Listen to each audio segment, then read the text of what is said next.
everybody. It's Allison again, STLProStretch.com. Please like and subscribe if you haven't subscribed already. Hit that subscribe button. And today we're going to be doing a shorter video. I've got two videos posted today. One's long, one's short. One's all about back bends. This one's going to be all about hamstrings and glutes and some other stuff. A random assortment of mainly back body stretches. So let's come down to the mat.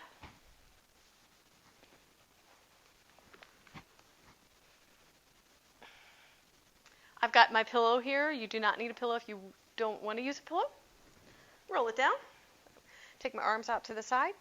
Here's your option. You can just rock the knees from side to side, just as a little spinal warm-up, or lift both your feet and your knees. Press the back of your hands into the mat, and then the knees go side to side.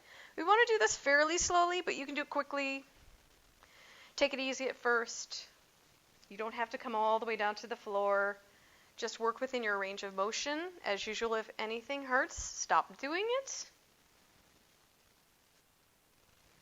I know I had some back issues about a month ago, and I couldn't do this stretch at all. So I'm glad to be able to get back to this one, as it is one of my favorites. But sometimes when your back's out of alignment, it doesn't feel very good. So just keep that in mind. Today might not be your day for this stretch. And then take it to center. I'm going to cross my left ankle over my right thigh and lift both the legs. Take my left hand, put it through the hole that I just created, right hand around the back of the thigh, and there I'm hooked. So this is kind of like an upside down pigeon. The whole resistance part of this is pushing. This left ankle is going to be pushing out. So the whole time this ankle is pushing out, it's going to be pushing into my right thigh. Hands are clasped behind the thigh. Push, push, push. Let the upper body come along for the ride. Your upper body is the resistance. It's the weight. And then keep pushing the ankle into the thigh and pull back with the arms. And you may be able to bend your elbows a little bit. Or not. This is not an abdominal exercise, so when I'm pushing my ankle into my thigh, I'm pushing, pushing, pushing. My upper body isn't lifting up. It's not an abdominal exercise. My elbows are completely straight, and my upper body is just being dragged along. So it's a passive upper body stretch if you want to look at it that way.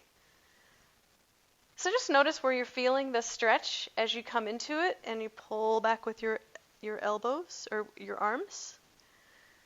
If your hips pop up too much, then you know you've probably gone too far. So I'm feeling it in my outer hamstring, a little bit in my glute.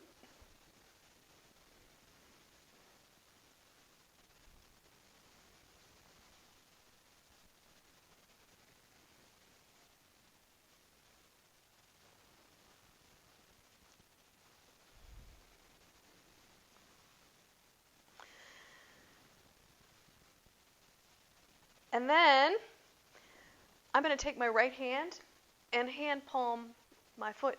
I'm going to push the foot out still, pushing it out, and I'm going to rock it over to the right and back a little bit.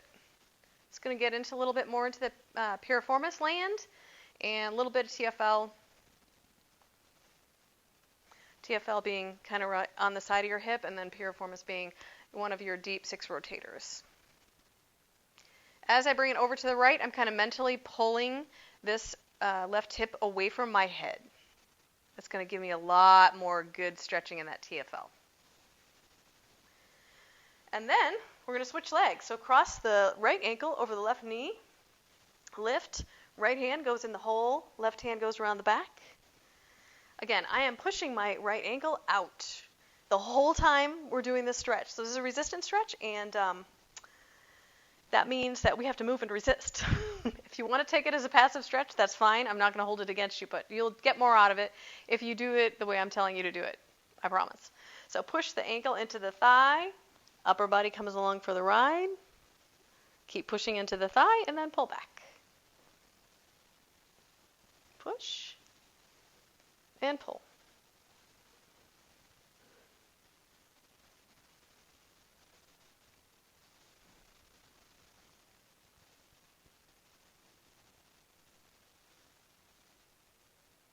Just notice where you're feeling it.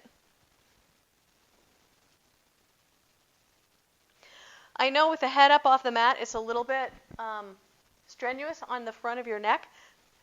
As long as it's not hurting your neck, using those muscles in the front are not necessarily a bad thing.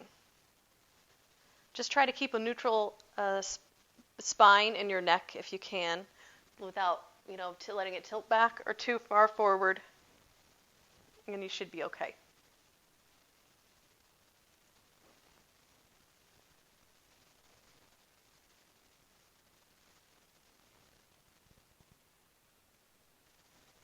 As you can notice, as I pull back, my butt's coming up a little bit. That's a good indicator that I am probably stretching a little bit farther than my muscles can go.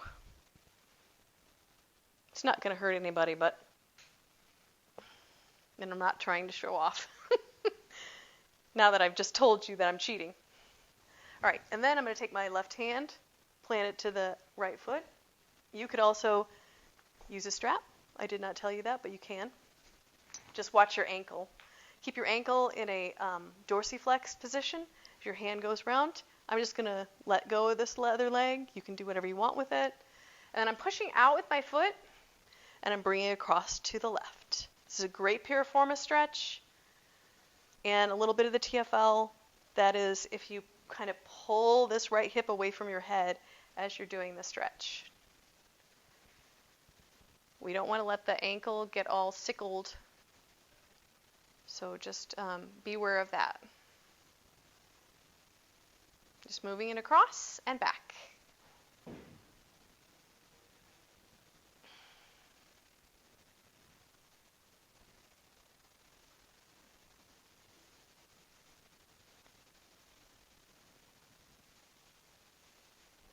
One more time. And release. Lift the feet. Open. Take your hands and place them inside your thighs. The heels are going to pull together. The hands are pushing open. So opening the feet, pressing out with the hands. The heels come together. My hands are still pressing open. Bringing the heels together. And now I'm going to let my arms win. My heels are still pulling together and my arms are going to win. Legs go open.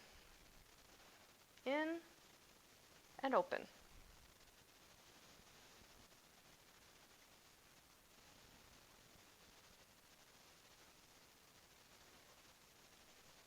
I don't know if you can see, but I am pulling my toes are out as I bring my heels together.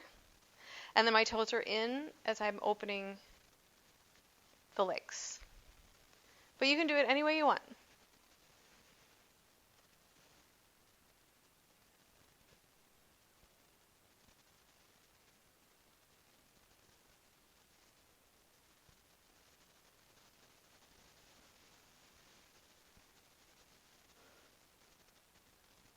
One more time. This is for your adductors, your inner thighs. So we just kind of did like outer thigh and hip, and now we did inner thigh. And then we're going to roll it up and grab your strap. So we're going to do central hamstring next. You can do this with the strap or without a strap. I'm going to demonstrate with the strap first. I've got my legs straight up. I'm going to kick my heel down toward my hip, and then I'm going to pull back with the arms. The heel is always kicking down toward the hip. The arms are always going to be pulling back the other direction. So I'm kicking down, even using my upper body as resistance. Keep kicking down and then pull back. Got it with the strap? Now, if you can do this with the strap easily, you may not need your strap. Use my hands. So I'm going to grab the bottom of my foot. I usually like to grab like the ball of my foot and then the pinky's toe side where those bones are. Kick the heel down toward the hip. Keep kicking down. And then I'm going to keep kicking down and then work the arms back the other direction. And as I move into the stretch, I'm going to almost try to push the ball of the foot up toward the ceiling. Whew, that's a good stretch. Yeah. Definitely needed this one. This is a kind of a, it's a little bit harder stretch because you're kind of all cramped up here, but in my opinion, it is one of the better hamstring stretches. I feel like I get a lot more stretchy goodness out of it. Whew. Yeah, this is a great stretch. There's no question about it.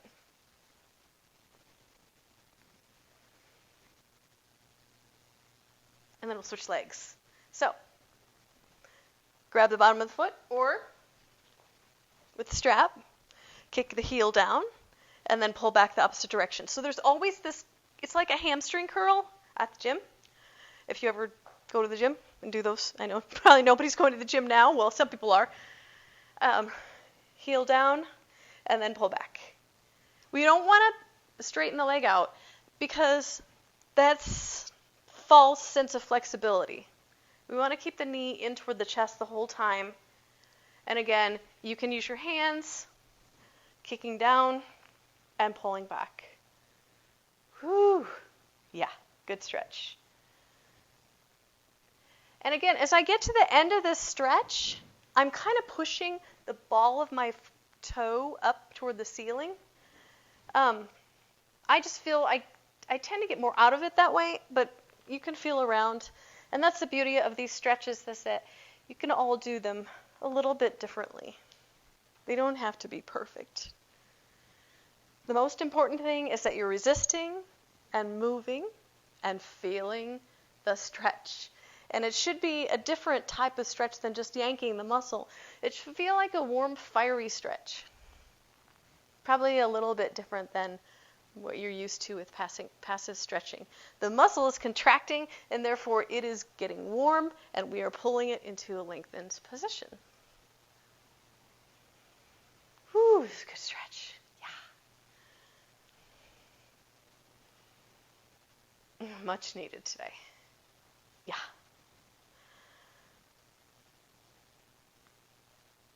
Okay. And now we're going to move into the quad stretch.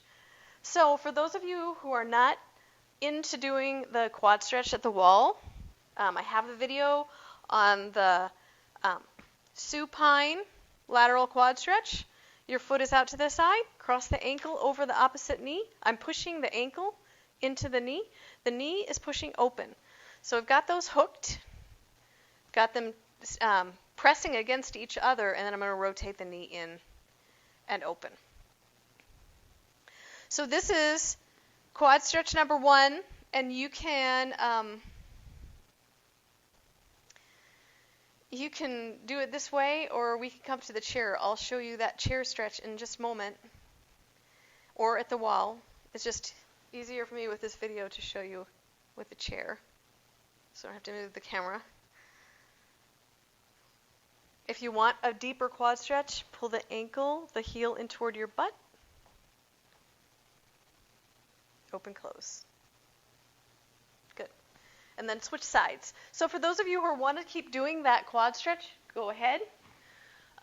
Otherwise, I'm going to move it over to the chair. Edge of a couch works great for this stretch, by the way. So if you have that, I'm going to use a bolster today. You can use a pillow or a blanket. Just please use something under your knee. Even a yoga block would help. And I'm going to put this bolster right up near the chair. And then I'm going to kneel on it. Remember with this one, the farther away your pillow is, the easier it's going to be. So if I want to move the pillow away from the chair, that's going to make it a lot easier for me to get into this position where the stretch starts, right? So move the pillow farther away if you're not that flexible in your quads. This is where we start. We push the foot into the chair or the wall. You may want to have something to hang on to. Push. Do the opposite of sticking your butt out, and then back it up. So that's your other option for quad stretch.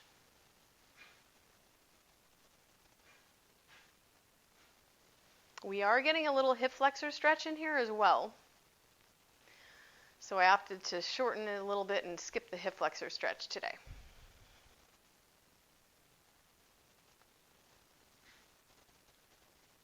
A few more. And then we'll switch legs. You on the mat quad stretchers, you just keep going. So another, an easier way maybe to get into this stretch is turning. I'm going to turn away from you for a moment and I'll show you. I'm kneeling. I'm going to take my left foot out to the side and I'm going to spin up on the knee and put my foot up the back. I'm pushing the foot into the couch or the chair or whatever you've got or the wall.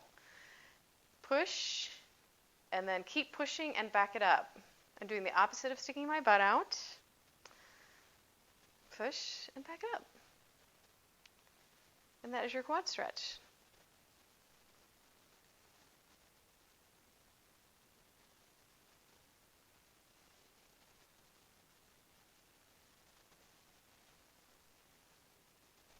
I'm smiling a lot today because these are some of my very favorite stretches. I hope you're enjoying them as well.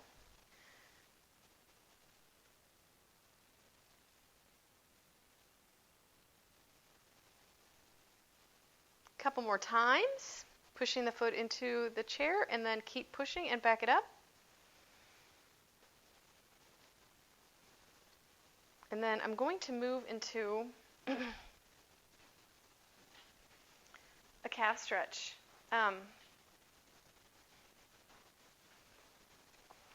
Usually in classes, especially when I do resistance stretching classes, a lot of people come in and they have this goal. They want to be able to touch their toes. And I would say a lot of the time it's not because the hamstrings are too tight.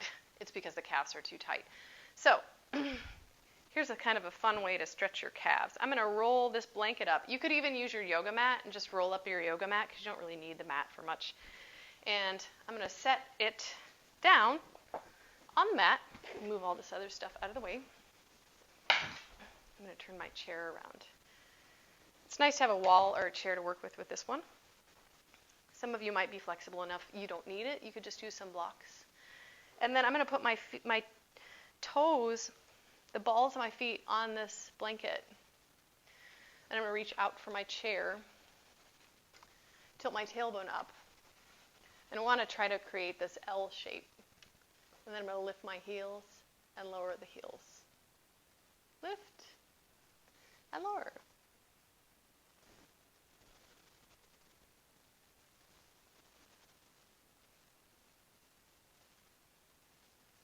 This is kind of like the stretch we do in downward dog, but I'm standing up, obviously. And again, if you want to try to take this down a little bit lower, grab your block or your yoga blocks, or just use your fingertips, or turn your chair around and take it a little bit lower on the chair. You feel this behind the knee? That's your calf, not your hamstring.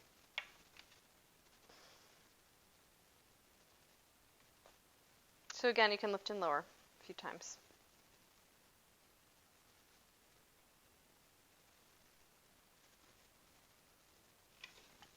And that's it for today. I hope you enjoyed this one. Let me know if you like videos like this, and I can do more short ones. Again, like, subscribe, and I'll see you next time. Bye-bye.